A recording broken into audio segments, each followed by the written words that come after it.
Bismillahirrahmanirrahim. Assalamualaikum warahmatullahi wabarakatuh. Alhamdulillah, wassalatu wassalamu ala Rasulillah wa ala alihi wa sahbihi wa mawalah wa la hawla wa la quwwata illa billah. Tawadda ta'ala ta'ala wa lillahi istiqadah wa hasanatu tasbih kitabillah wa sunnati rasulih wa du'a ila huda wa dalalata ala al-khair wa ittiba'a mardatihi wa qurbihi wa thawabihi subhanahu wa ta'ala. Allahumma la sahla illa ma ja'altahu sahlan wa anta taj'alul huzna idza syi'ta sahlan wa la aqibata lil muttaqin wa la udwana illa 'alal zalimin. Amma ba'du. Bapak Ibu kaum muslimin dan muslimat rahimakumullah, melanjutkan kajian pendapat Islamnya kita. Pada pertemuan yang lalu kita sudah selesai membahas tentang satu khalifah yang dianggap telah menyatukan atau telah menyelesaikan konflik internal yang terjadi secara berlalu dari masa Yazid bin Muawiyah sampai ke masa Marwan bin Hakam yang banyak sekali merupakan darah memecah belah di antara kaum muslimin itu sendiri, sehingga kemudian setelah kedatangan atau dilantiknya Abdul Malik bin Marwan dengan kebijakannya dan tangan besinya juga, akhirnya konflik itu bisa dianggap telah selesai dan tidak lagi ada pertentangan ataupun permasalahan yang berlaku secara internal, sehingga khalifah yang dilantik setelah Abdul Malik bin Marwan bisa dibilang fokus utamanya adalah menuju keluar atau eksternal, tidak lagi konflik di antara kaum muslimin, tapi sudah berhadapan dengan mereka yang tidak seakidah dengan kaum muslimin. Sebagaimana kita sampaikan pada pertemuan yang lalu, bahwasanya Abdul Malik bin Marwan ini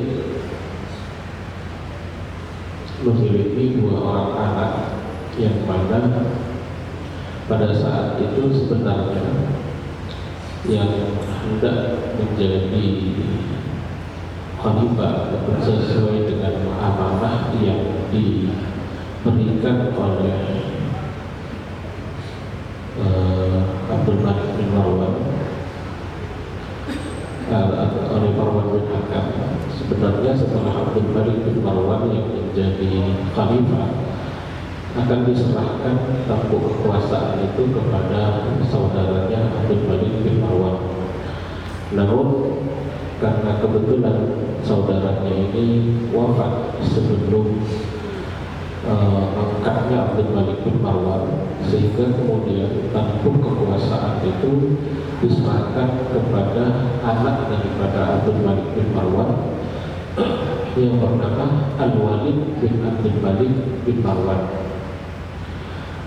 Tepatnya tahun 668 Hijriah atau tahun 23 Februari tahun 715 Masehi. Al-Walid bin Abdul Malik ini berkuasa selama 10 tahun, yaitu dari tahun 705 Masehi sampai 715 Masehi. Perlu diketahui bahwasanya ketika kita berbicara tentang sejarah Islam, sebenarnya ini satu alur dengan sejarah dunia. Jadi bukan berarti sejarah Islam itu adalah sejarah yang berbeda dengan sejarah dunia. Di Indonesia sendiri pada masa itu, pada tahun 710 Masehi, yaitu bertepatan dengan dilantiknya ataupun berkuasanya Al-Walid bin Abdul Malik ini, di Indonesia saat itu sedang berkuasa Kedatuan Sriwijaya. Jadi ini satu angkatan dengan masa Umayyah, terutama di masa daripada Abdul Malik dan anak-anaknya. Nah, Karena tadi sebelumnya kita sampaikan permasalahan-permasalahan yang terjadi di internal daripada kaum muslimin itu sudah diselesaikan oleh Abdul Malik bin Marwan, sehingga bagi Al-Walid sendiri tidak ada lagi permasalahan kecuali dia lebih fokus untuk menaklukkan di kawasan timur dan di kawasan barat daripada kerajaan ataupun daulah Umayyah. Maka tidak heran kalau kita melihat di peta sejarah, bisa dibilang di masanya Al-Walid bin Abdul Malik ini adalah masa yang termasuk periode terkuat, karena kawasan ataupun lokasi yang dikuasai oleh kaum muslimin saat itu sangat luas sekali. Di masa inilah kita mengenal Mus'ab bin Usair dan Tariq bin Ziyad, yang mana mereka menyeberangi Selat Gibraltar. Di tahun itu juga bisa dibilang Bani Umayyah itu bahkan menguasai kawasan Iberia dan sebagian Prancis. Artinya kekuasaan itu sudah masuk ke Eropa. Kemudian Muhammad bin Qasim sendiri menguasai kawasan Sind, yaitu di kawasan India. Kemudian Utaibah bin Muslim itu menaklukkan Samarkand dan bahkan sudah mengirimkan duta ke Tiongkok. Jadi sudah sangat luas sekali kawasan yang dikuasai oleh daulah Islamiyah di masa itu. Nah, mungkin yang menjadi catatan kita bahwasanya di masa Al-Walid bin Abdul Malik ini ada satu fenomena yang cukup mengganggu, yaitu keberadaan daripada Hajjaj bin Yusuf yang terasa sangat mendominan. Al-Hajjaj bin Yusuf yang kita tahu pada masa Abdul Malik bin Marwan itu diberikan kekuasaan untuk memadamkan pemberontakan yang terjadi di internal kaum muslimin. Bahkan dia mengambil satu keputusan dengan cara membombardir kota Mekah. Bahkan meskipun sudah masuk musim haji, ia tidak berhenti untuk melakukan penyerangan ke kota Mekah. Nah, kekuasaannya ini ternyata masih diberikan secara bebas oleh Al-Walid bin Abdul Malik. Hal ini bisa dibilang seperti balas jasa, karena sebelumnya yang kita sampaikan tadi, ketika Abdul Malik itu meninggal, seharusnya yang mengganti adalah Abdul Aziz bin Marwan, saudara daripada Abdul Malik bin Marwan. Tapi kemudian Al-Hajjaj bin Yusuf dan beberapa tokoh terkemuka lainnya itu lebih cenderung untuk mendukung Al-Walid, sehingga Al-Walid ini merasa seperti ada jasa yang harus dibayarkan dan memberikan kekuasaan yang cukup signifikan kepada Hajjaj bin Yusuf. Saking luasnya pengaruh daripada Hajjaj bin Yusuf ini, sampai-sampai pada saat ada penentang atau kelompok Syiah yang mengkritik daripada kebijakan Al-Walid dan kebijakan Bani Umayyah, dan itu dianggap satu penentangan bagi Hajjaj bin Yusuf yang anti kritik, dan dianggap ini adalah satu hal yang harus dibasmi. Mereka melarikan diri ke Madinah, terutama ke kawasan Hijaz. Nah, pada saat itu kawasan Hijaz, wabil khusus kota Madinah, gubernur yang menjadi penguasa dari kota Madinah saat itu adalah sepupu atau saudara daripada Al-Walid sendiri, yaitu Umar bin Abdul Aziz, yang nanti akan kita bahas ketika dia menjadi khalifah. Umar bin Abdul Aziz ini pada dasarnya memang orangnya lemah lembut, sehingga ketika ada tekanan seperti itu, ia kemudian melindungi orang-orang tersebut dari kebuasan daripada Hajjaj bin Yusuf. Nah, ini kemudian membuat Hajjaj bin Yusuf tidak puas, lalu mengadukan hal tersebut kepada Al-Walid, sehingga Al-Walid ini karena sudah kadung percaya dengan Hajjaj bin Yusuf, sehingga kemudian menganggap bahwasanya apa yang dilakukan Umar itu adalah salah, lalu ia memecat Umar bin Abdul Aziz, kemudian mengangkat Utsman bin Hayyan sebagai gubernur Mekah dan Khalid bin Abdullah sebagai gubernur Madinah. Jadi dipecah, tidak lagi jadi satu gubernur Hijaz, tapi ada gubernur Mekah, ada gubernur Madinah.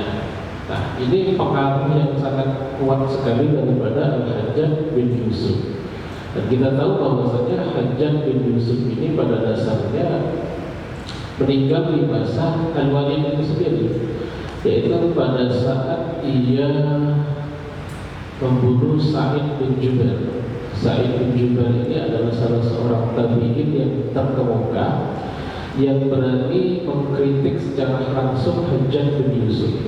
Ada kisah yang cukup memilukan pada saat Hajjaj bin Yusuf hendak mengeksekusi Sa'id bin Jubair. Pada saat itu ia melontarkan penghinaan terhadap Sa'id bin Jubair yang berakhir dengan perintah untuk dieksekusi. Pada saat pedang hendak mencapai leher Sa'id bin Jubair, Sa'id bin Jubair berdoa, "Ya Rabb, jadikan aku orang yang terakhir yang menjadi korban kezaliman Hajjaj bin Yusuf." Nah, satu pekan setelah itu Hajjaj bin Yusuf meninggal, dan sebelum dia meninggal dia selalu mengatakan dia dihantui oleh Sa'id bin Jubair yang mendatanginya di dalam setiap mimpinya, mendatangi dan memegang kerah bajunya dan mengatakan, "Wahai musuh Allah, mengapa engkau membunuhku?" Nah, inilah yang terjadi terhadap Hajjaj bin Yusuf. Dia wafat setelah dia membunuh Sa'id bin Jubair. Nah, pastinya ada kebijakan-kebijakan yang dilakukan oleh Al-Walid ini sendiri. Salah satunya adalah jika Abdul Malik bin Marwan itu membangun Qubbatus Sakhra, maka Al-Walid anaknya membangun Jami' Al-Aqsa, yaitu tempat sholat di Masjid Aqsa bagian selatan yang kita lihat sekarang itu. Kemudian Al-Walid juga orang yang memerintahkan untuk Masjid Nabawi itu diperluas, dan bahkan untuk pertama kalinya Masjid Nabawi itu dibangunkan menara. Jadi perlu diketahui bahwasanya menara itu dulu tidak ada di Masjid Nabawi. Jadi masjid itu polosan saja. Jadi satu bangunan yang tanpa ada embel-embel menara. Tapi di masa Al-Walid bin Abdul Malik lah kemudian dibangunkan menara, bahkan sampai 4 menara yang posisinya itu seakan-akan mengawal daripada Masjid Nabawi. Al-Walid juga memerintahkan untuk jalan-jalan di kawasan Hijaz itu diperbaiki, karena dulu kalau kita lihat di literatur sejarah di zaman Rasulullah, dulu pernah ada seorang sahabat yang bangun malam menuju ke masjid. Di saat itu malamnya terjadi hujan, dan sahabat tersebut berkali-kali jatuh ke dalam lumpur. Nah, ini menunjukkan bahwasanya jalan-jalan di kota Madinah, di kawasan Hijaz pada saat itu belum terlalu bagus. Oleh karena itulah Al-Walid kemudian memerintahkan agar jalanan yang berada di kawasan Hijaz, Mekah dan Madinah itu diperbaiki dan dibangunkan sumur-sumur di kawasan tersebut. Jadi tidak hanya mengandalkan sumur Zam-Zam, tapi dibangunkan digalikan mata air lainnya sehingga tidak ada yang kehabisan ketika memasuki kawasan Mekah dan Madinah. Al-Walid juga melakukan satu gebrakan, yaitu mengubah basilika Kristen yang awalnya dipersembahkan untuk Yohanes Pembaptis, atau dalam agama kita itu disebut dengan Nabi Yahya. Itu basilika ini diubah menjadi Masjid Agung. Nah, sekarang mungkin akan ada yang bertanya, ini kok tempat ibadahnya umat Kristen diubah menjadi masjid, itu gimana ceritanya? Nah, pertanyaannya adalah basilika itu sendiri sebenarnya awalnya bukan tempat ibadahnya umat Kristen, tapi itu dibangun oleh orang-orang Romawi tujuannya untuk pemujaan dewa Jupiter. Jadi awalnya itu kuil penyembahan berhala, kemudian diubah oleh umat Kristiani menjadi seakan-akan itu menjadi gereja daripada Yohanes, kemudian oleh Al-Walid diubahlah menjadi Masjid Agung. Nah, sekarang dikenal dengan nama Masjid Agung Umayyah. Nah, perlu diketahui bahwasanya ada riwayat yang mengatakan bahwasanya pada saat Nabi Yahya terbunuh, yaitu pada saat beliau dipenggal lehernya oleh raja yang zalim, ada yang mengatakan bahwasanya kepala beliau itu ditahan di lokasi tersebut. Wallahu a'lam. Nah, Al-Walid juga membuat kebijakan-kebijakan yang tentunya kebijakan ini dibuat karena tidak ada permasalahan lagi di internal. Di antaranya dia membuat ruang perawatan untuk tunagrahita, kemudian membangun rumah sakit yang menampung para pasien seperti itu. Kemudian dia juga mengembangkan sistem kesejahteraan, lembaga pendidikan, dan hal-hal yang arahnya apresiasi kepada seni. Dan yang menarik, Al-Walid ini khalifah yang terkenal kalau berbicara suka sekali mengutip ayat-ayat Al-Quran. Jadi istilahnya ketika berbicara itu gak jauh daripada Al-Quran. Nah, ini adalah Al-Walid, ya. Sehingga kemudian setelah 10 tahun Al-Walid ini akhirnya akan wafat, dan kita tahu bahwasanya beliau pada saat diangkat pertama kali oleh ayahnya Abdul Malik, amanah daripada Abdul Malik setelah Al-Walid meninggal, maka yang menggantikan posisinya adalah Sulaiman bin Abdul Malik, yaitu adik daripada Abdul Malik, adik daripada Al-Walid bin Abdul Malik. Tapi hal ini kemudian membuat Al-Walid ini agak resah. Mengapa? Karena dia ingin menjadikan khalifah setelahnya adalah anak keturunannya. Dan inilah yang kemudian dimusyawarahkan dengan Utaibah bin Muslim, kemudian Al-Hajjaj bin Yusuf yang saat itu belum meninggal dunia. Nah, saat itu Sulaiman ini disampaikan kepadanya bahwasanya untuk menyerahkan kedudukannya sebagai putra mahkota. Tapi Sulaiman tidak mau dan menganggap bahwasanya itu adalah hak yang memang benar, itu adalah hak dia untuk menjadi khalifah setelah Al-Walid. Lalu kemudian dibuatlah satu agenda di mana Sulaiman ini diminta untuk datang ke ibu kota, karena pada saat itu Sulaiman ini juga menjabat gubernur di satu wilayah. Tapi Sulaiman tahu bahwasanya kalau dia datang ke lokasi tersebut, maka suka tidak suka, mau tidak mau, dia harus menyerahkan kedudukannya sebagai putra mahkota.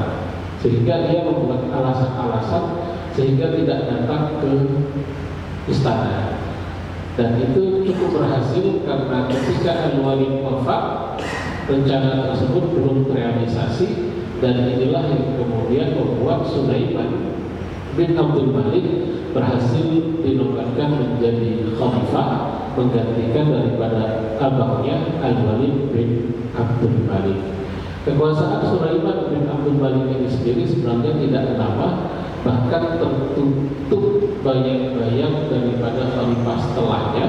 Tapi insya Allah akan kita bahas pada pertemuan yang akan datang. Meskipun tidak banyak cerita tentang Sulaiman ini, kita akan coba untuk sedikit mengutip ataupun menceritakan tentang bagaimana kekuasaan itu sendiri.